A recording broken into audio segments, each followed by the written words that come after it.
कांग्रेस पर नियम और नियत साफ न होने का आरोप लगाया।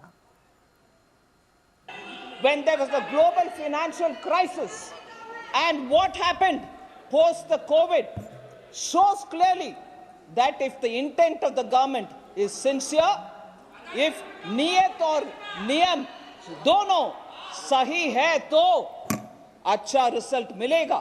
जब आपके नियत साफ नहीं है और आपके कार्रवाई भी साफ नहीं है, देश को इतना गंभीर अवस्था में छोड़कर आप चले गए, उसको सही करने में 10 साल माननीय प्रधानमंत्री जी मोदी जी का उनके डेडिकेशन के वजह से आज देश उभर कर आ रही है, पूरे दुनिया में सम्मान हो रही है।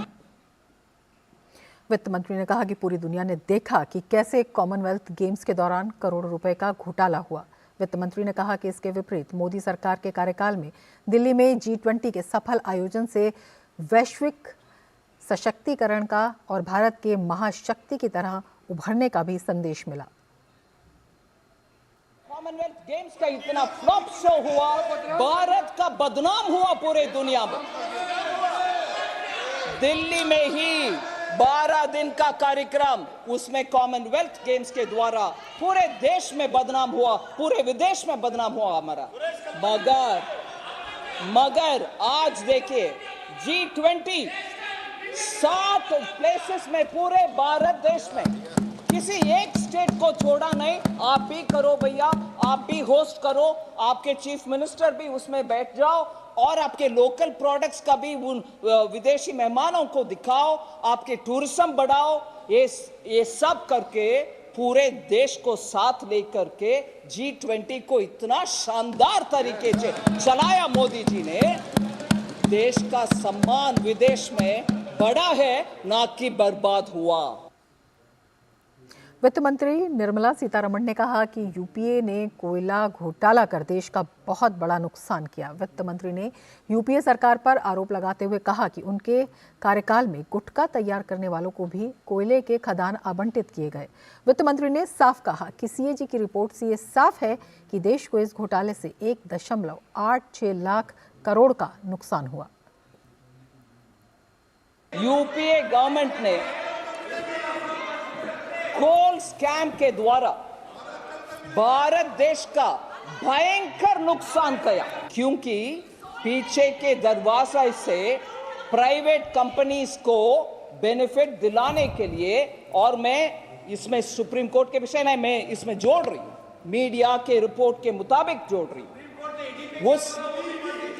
उसमें गुटखा कंपनी को, गुटखा तैयार करने वाले को भी कोल माइनिंग में इन्होंने लाइसेंस दिलवाए।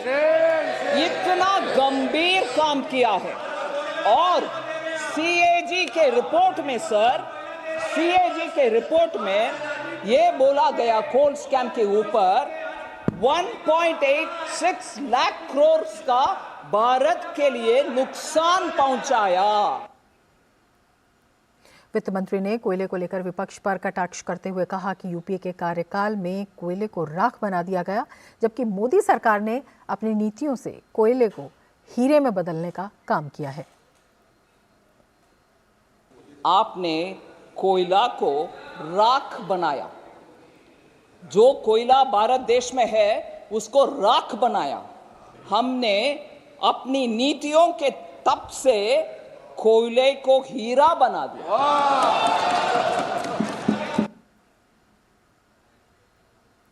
वित्त मंत्री ने कहा कि प्रधानमंत्री नरेंद्र मोदी के सशक्त नेतृत्व में 10 वर्षों में नाजुक अर्थव्यवस्था से आज देश दुनिया की 5 बड़ी अर्थव्यवस्था वाले देशों में एक बना है।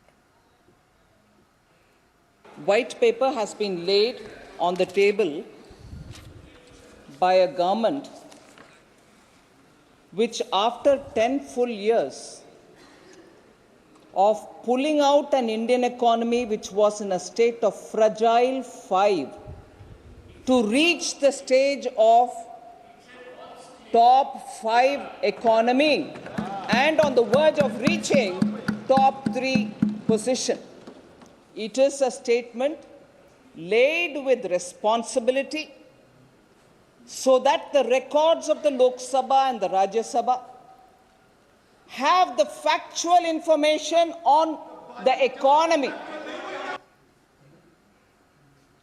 आगे बढ़ते हैं। जम्मू कश्मीर पंचायती राज विधेयक संशोधन 2024 को चर्चा एवं पारित करने के लिए पेश करते हुए गृह राज्य मंत्री नित्यानंद राय ने कहा कि इसे अन्य पिछड़ा वर्ग के हक में लाया गया है। गृह राज्य मंत्री नित्यानंद राय ने कहा कि यूपीए सरकार पिछड़ा वर्ग विरोधी रही है, वहीं पीएम मोदी के कार्यकाल में पिछड़ा वर्ग को सशक्त बनाने की दिशा में लगातार काम किया गया है। माननीय प्रधानमंत्री नरेंद्र मोदी जी ने ओबीसी को न्याय और अधिकार देने का काम किए हैं। उसका सबसे बड़ा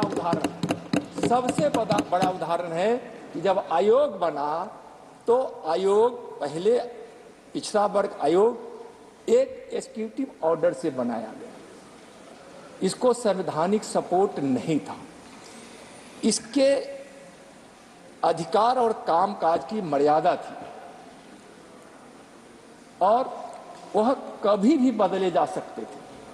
लेकिन जब आयोग को अधिकार मिल गया, संवैधानिक अधिकार मिला, संवैधानिक स्टेटस मिलने के बाद अब अन्य पिछड़ा वर्ग